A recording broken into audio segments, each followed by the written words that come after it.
How's it going, guys? I'm on the road this week, actually, for a conference in Austin, Texas, for a marketing conference for my new position where I shifted. Obviously, I've made a video where I talked about I left being a teacher for the last 10 years in a music classroom, and now I'm being a marketing coordinator in a real estate company where I'm also creating content, driving their brand, and hoping to push sales to boost their business. And so I'm here in this conference learning everything that I can about real estate and what that space is, trying to network and make connections. By the way, it's hard to make networks and connections with people when you absolutely know no one in that space. Let me just say that. It is difficult. Some of these people, they're like, who are you? And it's crazy. But being a full-time creator now comes with a lot of things that I want to make sure that I'm very transparent about, because you as a person, as a streamer, as a creator, as a whatever you want to classify yourself, if you are looking at being a full-time creator, maybe I have a little bit of advice that can help you and tell you about my journey that can probably glean something onto you. So let's unpack that, and I've got 3 main topics that are really going to drive this home for you, and 3 big questions you probably need to be asking yourself. Should I, first of all, not the first question, but if you're thinking this, should I be a content creator? And is this sustainable as a lifestyle? Let's talk about my 3 big points that you should be looking at, and my 3 things that you should probably be striving for if you want to make this a career. But before we get into that, let me tell you about our sponsor for this video, Lightstream. Lightstream is a fantastic online streaming service that can take you to the next level. If you're a console streamer who wants to stream with professional overlays, Lightstream's the solution. You can use something like Stream Elements or Streamlabs to go ahead and set up all of your overlays, dump them into Lightstream, and then go live from your console and have professional overlays put on your stream from the cloud, and you don't have to worry about it. If you want to learn more about Lightstream, check the link in the description, and there's also a coupon code for you to use in the description as well. Make sure you do the right thing and upgrade your streaming experience today with Lightstream. Number 1 is support. Now, let's just be honest. A lot of people who start out as streamers or content creators or whatever you want to say, they do not get that support from their family. They might get it, they might not. Some people understand, some people don't. And so you feel like you're doing something that is completely foreign. It's hard to explain.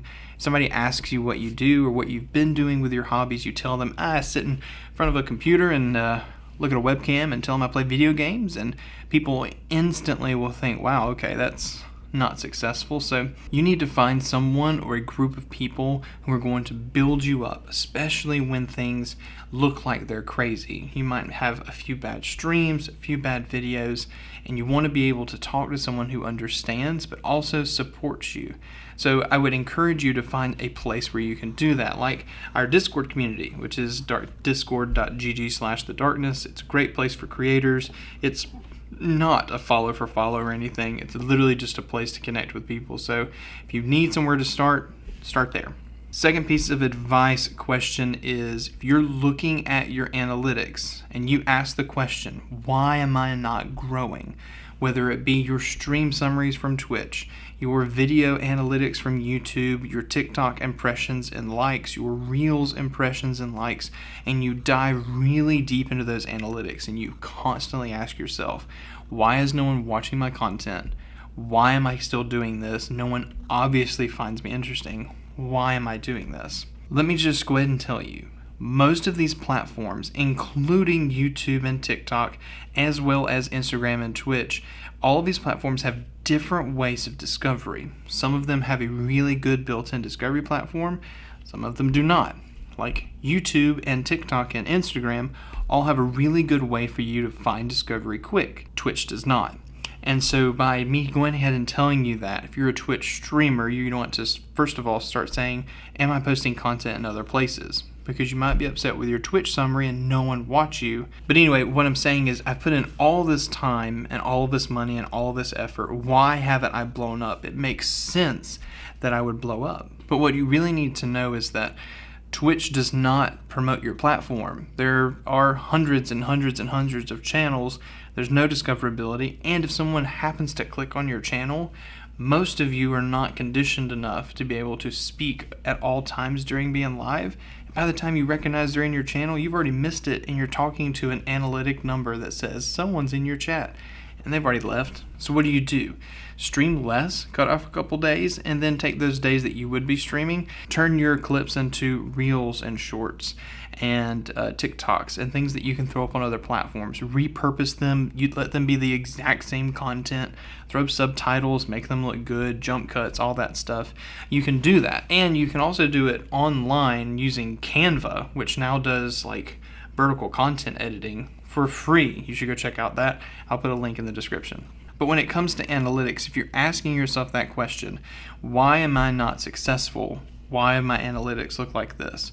Just know that a lot of these platforms require a little bit of time to bake in some content, especially YouTube. If you're making dedicated long-form content, it takes time for YouTube to learn who you are. And same thing for Instagram and TikTok. They have no clue who to promote your stuff to if you're not consistently posting. And if you're posting things all over the place, like a gaming content and then an education and then a cooking, they don't know what to do with it. So how can they promote your content? Find something and stick with it. And my last piece of advice when it comes to talking about a full-time content creator is you need to set reasonable goals.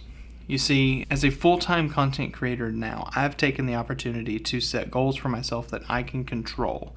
And this has helped me over the last couple of years stop looking at analytics and something that I can't control, and I can do the things that I can.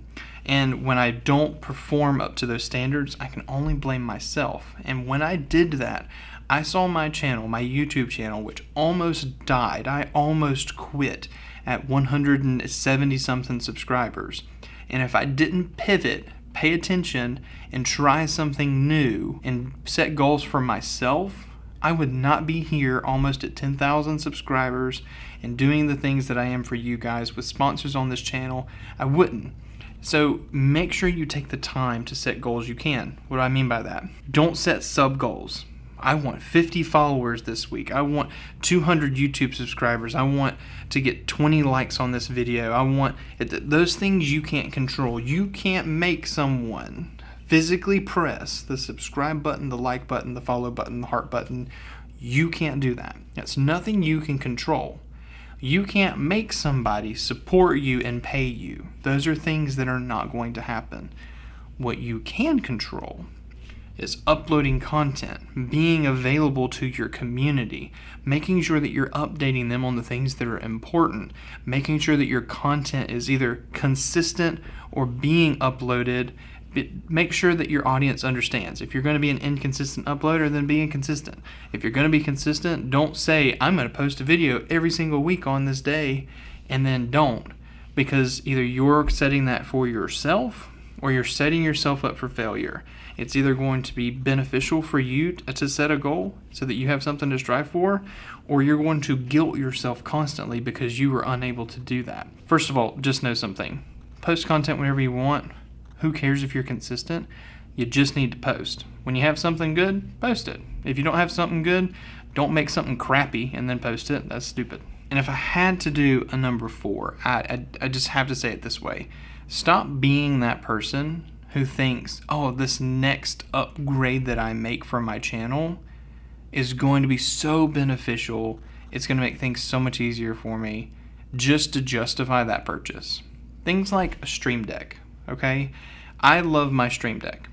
It took me a total of 2.5 years to purchase a Stream Deck from when I started streaming. I used the Stream Deck app on my phone, which was like a $3.99 a month subscription. And before that, I literally used the numpad on my keyboard. There's always solutions that don't have to be that way. Like this camera. This camera is actually my new work camera, and it's like $4,000 between the lens and the body. Would I recommend you go buy this lens so that your streams can have this? Heck no. People are watching you in a little bitty baby box at 720p because you don't have good enough internet to be able to stream a 1080p 60 consistently on your bitrate, or your computer can't. So why do you need a camera like that? Go get a webcam from Walmart. This new ONN 1440p webcam, by the way, that Walmart carries. We'll be doing a review of that later. I'll put a link in the description. $30. Looks amazing, cheaper than Logitech. Go get that one. Put that one in your computer. Use that. Microphone. Oh my gosh. There are so many budget microphones that are so good. I've reviewed on this channel. Go get one of those. And if you don't like those, use your headset mic. No one cares. Just start and stop making the excuse of, well, my webcam sucks, so nobody likes my stuff. I've heard it all. I really haven't. I've made those decisions myself, and I've regretted them. I've made decisions that I thought that wasn't right, and then returned it. Okay, so just take it from me. Until you start, this is my golden rule. I decided that until I was making money from my channels, I was not going to upgrade my equipment at all. And so until I got monetized on YouTube, or I was actually getting Twitch payouts, unless that Twitch payout was paying for something important, or that YouTube monetization was paying for an editor, like Wyatt, by the way, thank you so much for editing these videos. You know, when it comes to those things, make sure those are priority. Upgrades can come later. You obviously got to the point where you were on what you had, so why do you have to change it? People loved your content before, why do you have to change it now? Alright, so this video is getting a little ranty. I'll just go ahead and say, keep doing what you're doing, and if being a content creator is what you want to do in the future, don't let me make you hesitate in doing that. But I do just want you to know, it's not the easiest thing in the world, and you have to deal with a lot of obstacles. Just be ready to tackle them, find a support system, and yeah, make sure you jump in the darkness, because we really do have an awesome group of people that can help you. That'll bring us to the end of the video. If you enjoyed this perspective on streaming, I encourage you to check out this video where I actually cover Lightstream and show you how amazing it is as a platform. It's going to be a great way to level up your streaming experience for a very low cost. You should check that video out. I'll see you over there.